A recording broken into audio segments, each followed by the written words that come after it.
ସୁଭଦ୍ରାର ଟଙ୍କାକୁ ନେଇ ବଡ଼ ଖବର। କେବେ ମିଳିବ ଜଣାପଡ଼ିଗଲା ସୁଭଦ୍ରା ଚତୁର୍ଥ କିସ୍ତି ଟଙ୍କା।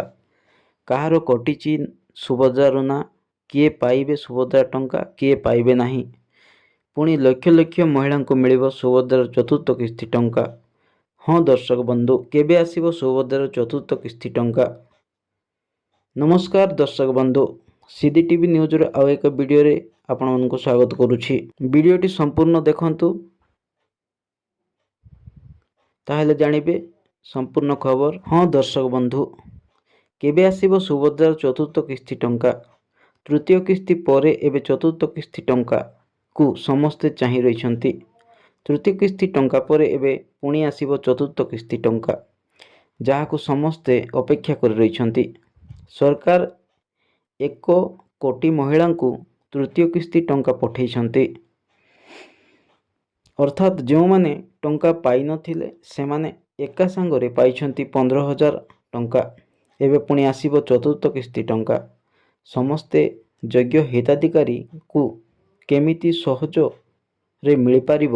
ଦର୍ଶକ ବନ୍ଧୁ, ରାଜ୍ୟ ସରକାର ସୁଭଦ୍ରା ନାଁରେ ବର୍ଷକୁ 2ଟି କିସ୍ତିରେ 10,000 ଟଙ୍କା ଦେଉଛନ୍ତି। ଆପଣମାନେ ଜାଣିଛନ୍ତି ଗୋଟିଏ କିସ୍ତି ପିଛା 6 ମାସକୁ 5,000 ଟଙ୍କା। ହଁ ଦର୍ଶକ ବନ୍ଧୁ, ରାଜ୍ୟ ସରକାର ସୁଭଦ୍ରା ନାଁରେ ବର୍ଷକୁ 2ଟି କିସ୍ତିରେ 10,000 ଟଙ୍କା ଦେଉଛନ୍ତି।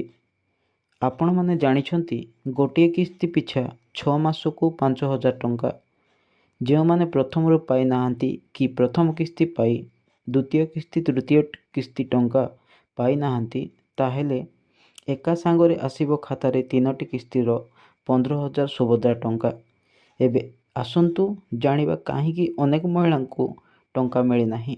କାରଣ ହେଉଛି ଇ-KYC ସମସ୍ୟା କିଛି କ୍ଷେତ୍ରରେ। ତେଣୁ ଇ-KYC ହୋଇନଥିବା ପାଇଁ ଭୁଲ ଚିହ୍ନଟ ହୋଇଥିଲା।